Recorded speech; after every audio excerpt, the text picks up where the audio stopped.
Sa lugar na ito, may mga tirador umano. Mailap sa mga tao, pero alisto. Yan ang mga pagala-galang usa sa Aurora. Eto, parang may kumain nga. Lahat, naubos yung laman eh.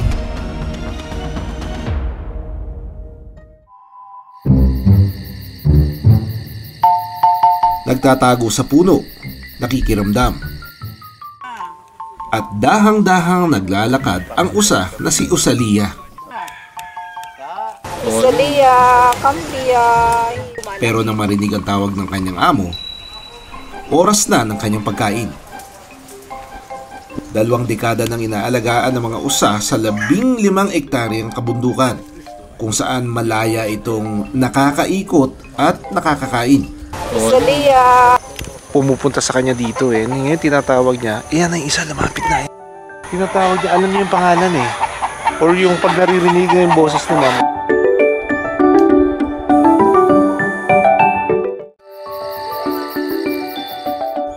Si Usalia, anak na kung ituring ni Judith, may-ari ng lugar. Kasi sabi ko, kaloob ng Panginoon na pangalagaan ko yung nature at saka mula sa pool naman talaga animal lovers ako. Kaya accept ko na sila na talaga ang mga anak ko. Bakit po siya? Bakit hindi yung ibang deer? Ay kasi siya Favorite niya siya? ganun sa favorite is favorite at saka siya sa labas hindi umiinom. Dito lang talaga siya iinom. Usalia, come Lia. Kumpara sa ibang usa, si Usalia lang daw ang nalalapitan ni Judith. So kahit sanay na sila sa tao, meron pa rin siyang apprehension kapag lalapitan na ayaw pa rin niya magpahawak. Ito siya na yung pinakamalapit dito sa kanila, but ayaw pa rin niyang magpahawak. Hindi siya yung napipet at saka hindi siya yung hahawakan mo o kakargahin mo.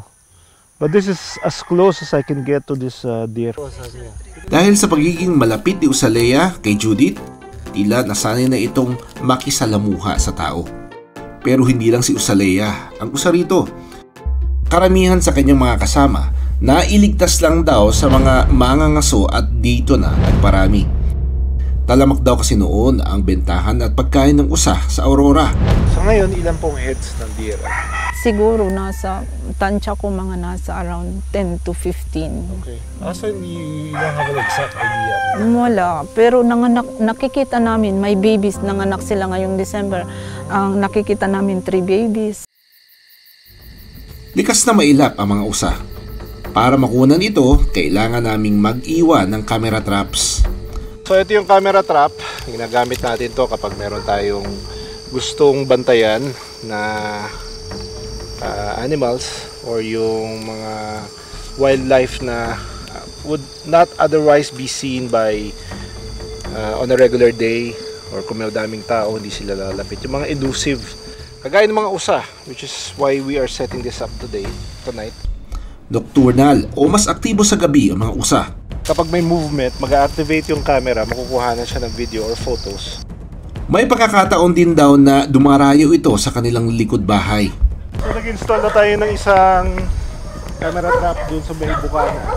At saan daw sila palagi pumupunta. May isang lugar daw dito sa may bahay nila na palagi rin pinupuntahan ng mga usa. Doon tayo magsiset up yung pangalawang camera trap natin. Dito kasi sila pumapasok mula labas, may pasukan sila dito, and then they will stay here. Kaya kasi masukal dito compared sa ibang lugar nila dito sa lupain nila.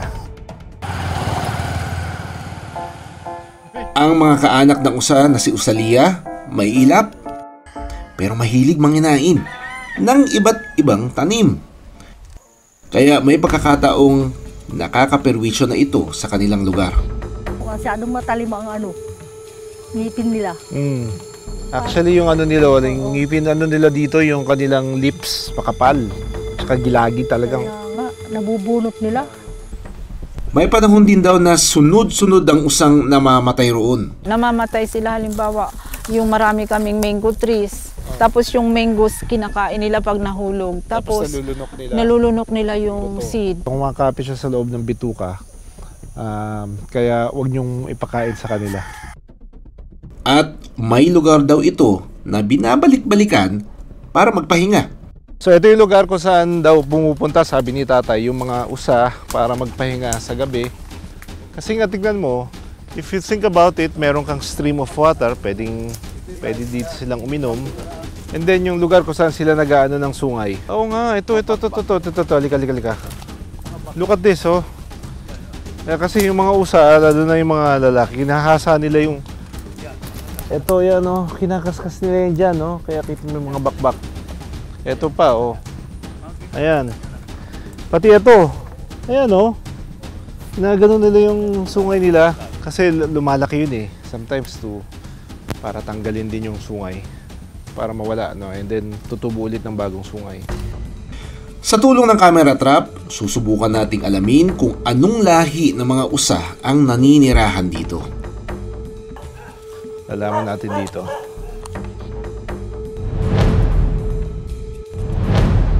Aso. Kinain ng aso.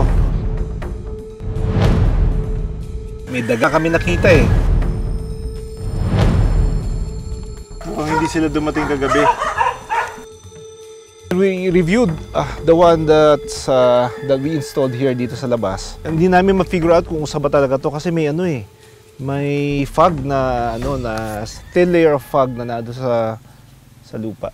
Yung una, isipin mo baka kambing lang o aso lang, but upon close inspection, nakita mo yung hugis ng mata, yung ulo, yung katawan niya, at saka yung pag-ilaw ng mga mata niya, yung characteristic na laki in comparison to the proportion or in proportion to the body. At saka yung distinct tenga niya, talagang usa itong nakita natin. Ayon kay Erwin Agbayani, ang Chief ng Conservation and Development Section ng Municipal Environment and Natural Resources Office o MENRO, Philippine deer ang lahi ng mga usa na aming nakunan. Isa sa pinakamalaking uri ng usa na matatagpuan sa Pilipinas. Maaring nakuha raw ng mga mangangaso ang mga usa sa kalapit na kabundukan noon.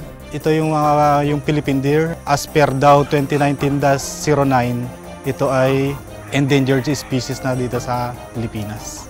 Base sa mga nagdaang taon na observation, hindi po dumami. Kumbaga pareho lang yung bilang kasi may mga nawawala na hindi na rin kasi namin ma-account lahat nung andito. Limitado man ang kanilang ginagalawan, ang mga usa malayang nabubuhay at nakakapagparami roon. Bagay na kailangan ng bawat buhay ilang para masigurong matatag ang kanilang lahi.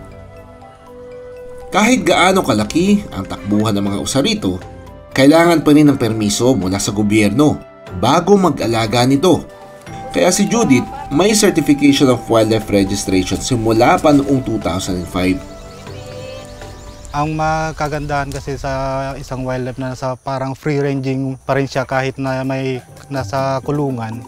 At least na practice nila yung hindi talaga sana dinidiscourage natin yung pagkaroon ng may domesticated kasi andyan yung mga wildlife species ang mga yan na kailangan sana ay ma-observe nila.